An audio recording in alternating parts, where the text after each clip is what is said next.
Ei pessoal, tudo bem? Eu sou Annali Soares e hoje eu vim aqui conversar com vocês sobre o romance Os Transparentes, do escritor angolano Ondiaki, que foi publicado no Brasil pela Companhia das Letras. Então bora comigo pro vídeo de hoje. Bem pessoal, então vamos lá falar sobre o romance Os Transparentes, deste escritor angolano com este apelido, né, na verdade esse pseudônimo Ondiaki. Ele foi publicado pela Companhia das Letras em 2012, mas só agora eu tive contato e fiquei completamente apaixonada, gente. Eu estou encantada por este romance, por esta escrita e tudo que a gente encontra, então, nessa história dos transparentes. Então, assim, é um livro que nós teremos Luanda como cenário. E aqui, começando essa resenha trazendo um pouco da contextualização, para quem não conhece o autor, ele é um escritor super novo, assim, embora tenha muitos livros publicados, escreva poesia, literatura infantil, romance, contos. Ele é super versátil e neste romance de 2012 traz questões sociais, políticas, culturais, mas também muito humanas e que conversa demais com a gente que é brasileiro, né? Então, assim, um romance que certamente, embora tenha a Luanda como um cenário e retrate esses personagens, né, dentro deste contexto de Luanda, eu tenho certeza que você, como eu, que é brasileiro, perceberá algumas questões muito semelhantes às nossas, nas nossas ruas também do Brasil. Este livro de 2012 começa com uma cena, assim, muito curiosa de Luanda pegando fogo. Um incêndio de grandes proporções alcança ali prédios, casas, as ruas da cidade, e a gente acompanha, né, a caminhada de duas personagens muito curiosas, o vendedor de conchas e o cego. E o cego pede pro vendedor de conchas falar para ele qual a cor daquele fogo que chega com aquele calor todo ali nas sensações de suas peles. A princípio a gente pensa, né, pode pensar assim que é um livro que vai tratar da guerra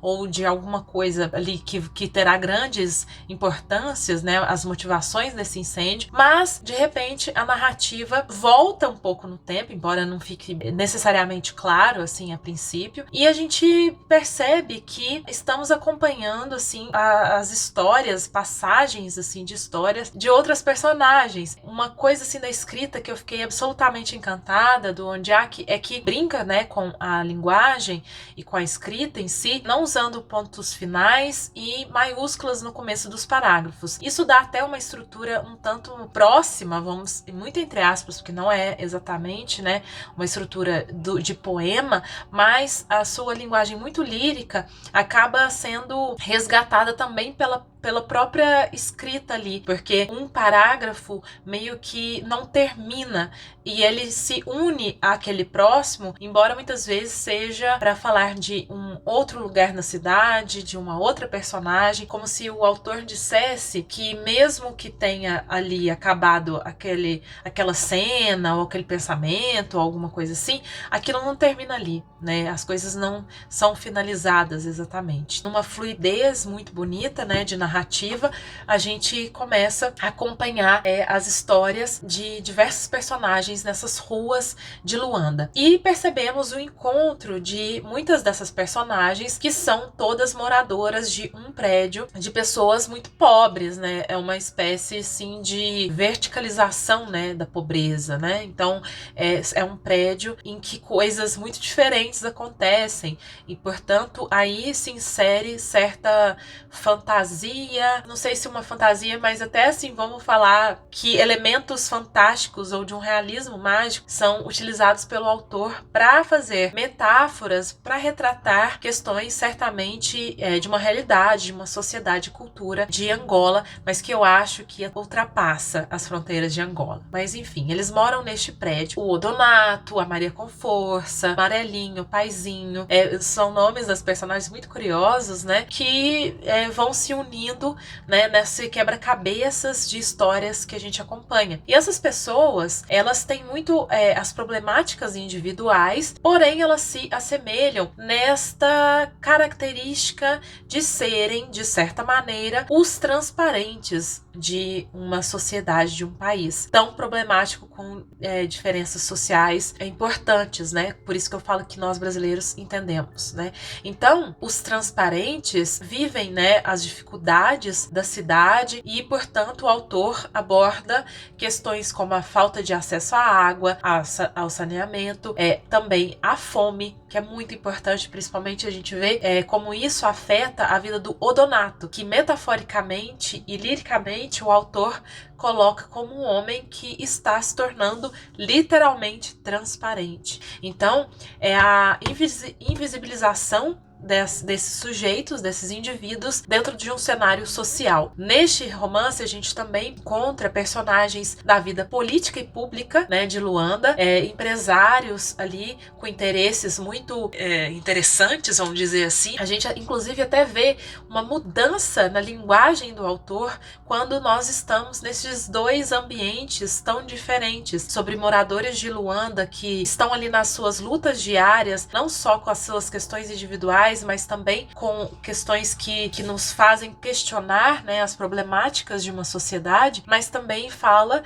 sobre este outro ambiente, essas outras pessoas que têm um poder nas mãos, trata de corrupção, trata de, enfim, de privatização da água, do petróleo da cidade e tal, e até a linguagem se modifica um pouco, porque ela se torna menos lírica, mais suja, mais direta, mas embora lírica nesses momentos em que retrata Luanda e seus moradores, né, transparentes, o autor coloca muito da linguagem coloquial e ali popular. Então há um vocabulário que retoma a linguagem ali urbana dessas pessoas dentro da cidade e dentro deste recorte, né, social. Portanto, é um livro muito interessante para a gente conhecer um pouco também desse país, né, dessa cidade e também desse povo, né, que embora com algumas proximidades em relação a nós pouco conhecemos ou pouco, enfim, né, vamos atrás para conhecer. Mas voltando, né, então a gente acompanha esse começo lá do fogo e depois vendo, né, as questões ali íntimas de cada família, de cada sujeito, desenrolar das coisas que estão acontecendo na cidade, dentro da política, das empresas. A gente vai pouco a pouco entendendo como todas essas histórias estão costuradas, como todas essas histórias explicam uma sociedade, um país, uma política, enfim, daquele local. Também tem os jornalistas, né, que estão atrás de informações dentro do governo sobre a exploração de petróleo na cidade. Então a gente vê que vão chegando estrangeiros ali, brasileiros inclusive, tem um americano que chega e que são convidados por este governo, pelo ministro, pelo assessor, né, que são personagens também presentes ali, só para explicarem, para justificarem um desejo daquele governo de explorar, né, o petróleo, ainda que isso não seja viável para a segurança da cidade, né, do meio ambiente e tudo mais. Vemos essas diferenças, né, sociais e as discussões muito complexas, estruturais mesmo, dentro do romance, mas como eu falei, e com uma linguagem muito lírica, muito bonita, sensível e leve, que nos leva para diversos momentos. Ele também utiliza, assim, em alguns momentos, um humor muito inteligente, sabe, e até sutil. Tem algo nesse livro que é lindíssimo, é muito metafórico, né, é que lá no primeiro andar desse prédio tem uma água que não para de escorrer, né, ficam ali na parede, fica escorrendo essa água e cria um ambiente ali muito diferente da cidade. Eu vejo assim uma imagem como se fosse um oásis dentro da cidade, dentro da própria realidade desses sujeitos, né. Neste lugar, por exemplo,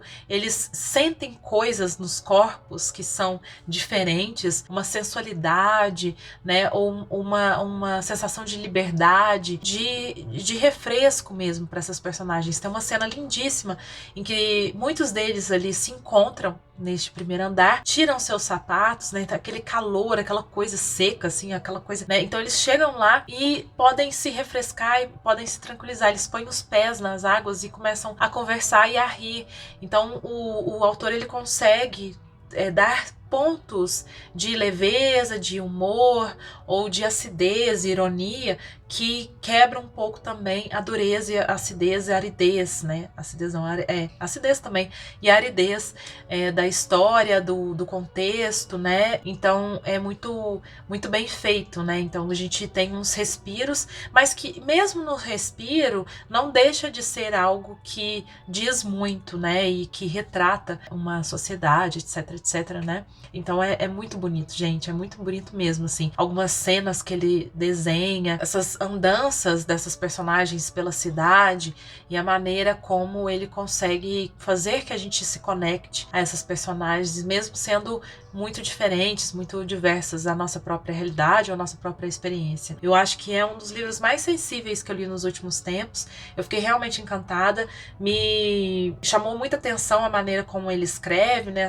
essas diferenças, trazendo aí no começo dos capítulos, partes do livro, algumas anotações, seja anotações de personagens ou do próprio autor, assim, né, que aí quebra um pouco essa quarta parede, entre aspas, né, de trazer uma voz do próprio autor ali para aquele começo, que tem a ver com o que vai ser falado.